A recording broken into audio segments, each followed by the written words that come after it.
What's up, YouTube? This is True Raw for TV. All right, so you've heard about this. I know you've all heard about this. I talked about it on my other channel, True Raw for Sports. If you're not subscribed to True Raw for Sports, please subscribe to that channel. I talked about that on my other platform a couple of days ago, and that is that the early ratings are not good for the revamped Max Kellerman less ESPN First Take. They are dead last in the morning shows, sports morning shows. Um, I didn't expect the needle to move that much because I didn't think Max Kellerman was the problem. I thought there were other things wrong with the show. But this definitely shows, in my opinion, that people are tired of this guy. Um,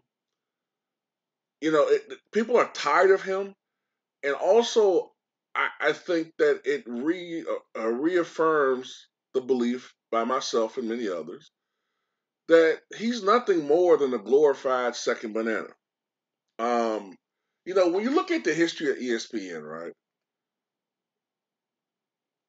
Has ESPN ever really had a breakthrough like megastar as far as an analyst? Don't get me wrong, we've had guys that shine a little bit more than others.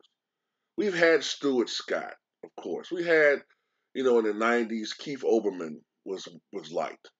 Before, some people may not be put off by his liberal leanings, but still, you like Keith Olbermann. You had certain people that, you know, just stood out a little bit more. Like I say, a little bit more than other people. By the way, am I having a false memory? But wasn't Craig Kilborn an ESPN analyst at one point back in the '90s? The one that had the talk show. Wasn't Craig Kilborn an ESPN analyst, or am I having some type of Mandela effect mismemory of that? Someone can I can look it up after I do this video, but I could have sworn Craig Kilborn was an analyst. But anyway, yeah, you had stars, you know, but it was still part of the ensemble. It was the ensemble that made ESPN work. Nobody was like a prima donna, or at least appeared to be on the camera. No one was a prima donna and was better or bigger than the group as a whole. What made Seinfeld work as a sitcom? What made Martin work as a sitcom? What made Cheers work as a sitcom, as among other shows? MASH, what have you, All the Family, even The Cosby Show. They all had a designated star, but it was more than the sum of that person's parts. It was the ensemble that made it work. And that's how it was with ESPN for so many years. Stephen A. Smith has deluded himself into believing that he is a star. This is a guy that has delusions of grandeur. Think that he's going to be, one day, he wants to be a talk show host, like on the vein of a Steve Harvey or something. Now look, or a late night talk show host. um, I already talked about this aspect on my other channel. First of all, most of the people, men and women, who have been successful in late night, one element that you have to have, he doesn't have. Two elements, actually. One, he's not likable. Johnny Carson, off camera, supposedly not a very likable person, but his on camera personality was very likable. Jay Leno was very likable. Uh, Conan O'Brien, all these guys, Arsenio, all had very likable personas. He doesn't. He's a grumbly. He comes across, and it's gotten worse over the years. He's grumbly. He seems like the type of dude that brags about himself all the time. He thinks he's a fucking mafia don. He's spiteful. He's just a dick. Okay, just imagine him having his own show. He'd be 10 times worse. And then also, you don't have talent. You're very good at one thing, and that's getting tiresome, is that He's good at yelling and going on rants. Okay, that's cool. Okay, but that's only going to go but so far. What he's going to do? Just have a segment where he's going on rants about shit that's going on during, topical humor. That's it. He's just going to go on rants. Look. Somebody need to tell Biden, okay, he needs a goddamn hearing aid, okay? Biden needs a goddamn hearing aid. I'm sorry. It has to be said. It has to be said. So we're going to interview Rihanna. So, let me ask you this. So you're going on tour. Uh, what's it like to be a billionaire? Man, get the fuck out of here. Who the fuck want to watch that show? Who want to watch this motherfucker all? Come on. Come on. It's never been about him. Wherever he's been successful, it's never been about him. He's the type of guy who shines when he has the, how can I say this? He would be Costello without Abbott. He's Costello without Abbott. Okay? He's Laurel without Hardy. He needs that straight man, or, yeah, I guess in this situation, he needs a straight man to set him up. If he doesn't have that, he struggles. Max and him are two straight men. I'm not talking, when I say straight men, I'm not talking about, you know what. I'm not talking about that. I'm talking about, like, in comedic terms, when you have a comedic act, you have the gag man and you have the straight man. The straight man always supposed to set up the gag man. Now, Laurel Hardy kind of bend that a little bit because both of them could be gag men, but Oliver Hardy was more or less the straight man. Okay? That's what Stephen A. Smith needs. He needs somebody to play off of for it to work.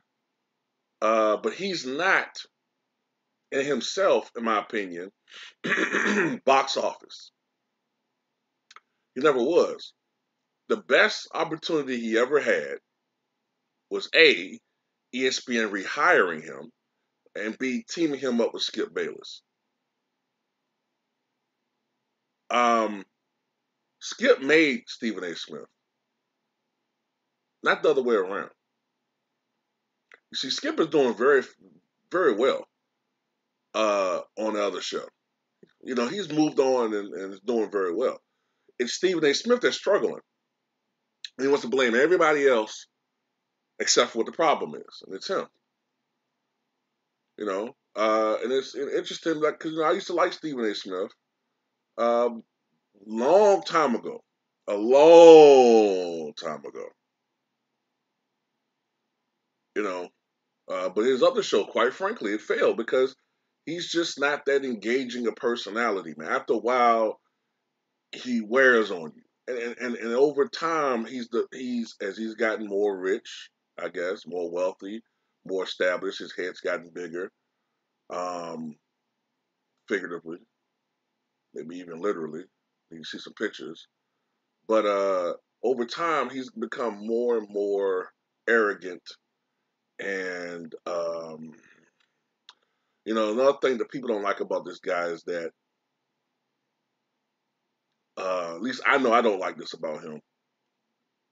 He doesn't like to give other people credit, and you could tell he is a type of person that harbors grudges, like stupid, petty grudges, and it shows when he critiques athletes. I think there's a lot of athletes in the sports world that he still harbors grudges about, grudges for, and you can see it in his bias analysis. But anyway, as far as his future with ESPN, I don't think he's going to be fired anytime soon. These things develop. These things develop over time, and we'll get a sense of what happens in the long term. You know what I'm saying? Whenever it gets to a point where ESPN has another shining star, and ESPN, and Stephen A. Smith starts becoming a little bit more irrelevant, then we'll see what happens.